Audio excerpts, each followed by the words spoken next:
Torsten, thank you very much for inviting me to the Studio Open Day. Today we're going to ask a little bit about your relationship with China and also some of the artworks that you create here in China. So now I know you work in Jingdezhen most of the time when you are here in China.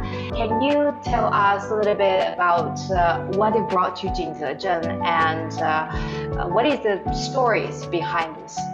I came to Jingdezhen 2011. It was both a coincidence and not.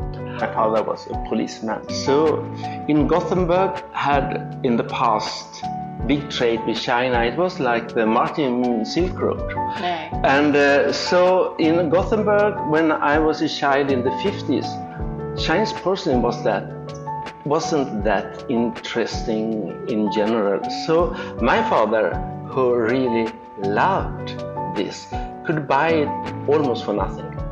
And he could also buy broken porcelain, so he repaired. He wasn't that good craftsman, but he was passionate in this. So he was sitting at the kitchen table, repairing, learned by himself how to use this called yuding in Chinese, with like staples.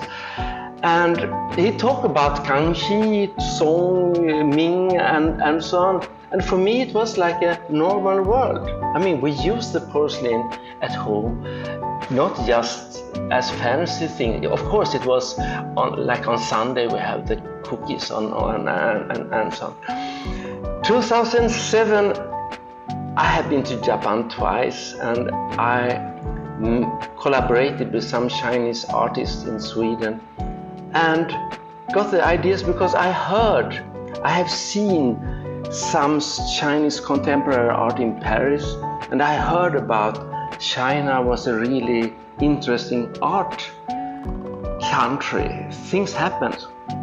So I went to Beijing and by luck, I came to a village that had a lot of art studios. And when I come home, I had the plan to make an exhibition, and I convinced the museum to make an exhibition with my works. And then I saw the porcelain they have in their collection, and I got the idea to make something as a tribute to my parents. I've seen in Qijiuba in Beijing, for instance, maybe they make a toaster or a vacuum cleaner in porcelain, put some xinsai or some traditional paint and smileys on. I thought it was really cool. I wanted to make something similar. And I got a telephone number. I didn't know about Jingdezhen. I couldn't say the name. And I got the telephone number and I called a person and say, hello, I'm a Swedish artist. I want to make some porcelain things, and I don't know how to do. And I can hear the interest in the other side was not that good. So I went to Jingdezhen without knowing where it was. I thought I could get the map at the airport because I can't read Chinese. So I landed in Jingdezhen and I came to the right place at the right moment. I came to Jiaosuxichang, where I get connected with the workers. I managed to make what I wanted to do. And when I come back home with my pieces, I found out that all the porcelain, most of it, were from Jingdezhen. Right. So they invited me at the museum to make another exhibition. And this exhibition I made became a success. So they asked me, can you please make another exhibition? I said, okay, if I can do the next, just work with ceramic, and I would like to make about the theater. So I went back to Jingdezhen and started to work, and I found, to make the story shorter, that ceramics was something that fits my artistry, but I am not taught in ceramics. The Zhao Shifu, the Banshi Shifu, all those people were my teachers. And the city itself were like an open university. With all the knowledge, with the very, very friendly way of treating me. And of course I'm curious, and I get this connection. So I have no specific plan when I'm working. So I heard that actually, even for the Chinese people, like if we never visit Jingdezhen, what we know about Jingdezhen is a ceramic, is a porcelain. But I also heard that it's a kind of the paradise for many artists. So do you have a lot of like other artist friends who are from everywhere, not only from China, but also from other places like in Jingdezhen? And do you like all together, like to sometimes collaborate and also work together? And how do you feel the general atmosphere in Jingdezhen? What's interesting with Jingdezhen is that it's no boundary between design, art and craft. Everything is like floating.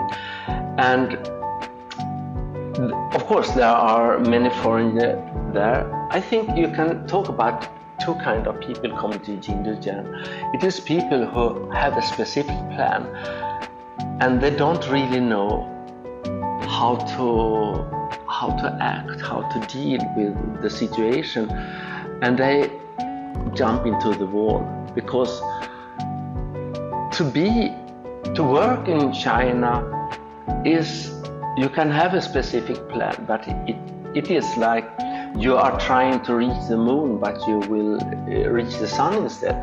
I mean, things turns to be something different. It is that the open atmosphere and the way to work is not a specific role with a specific goal. Of course, if you are making tablewares, you need to work like that.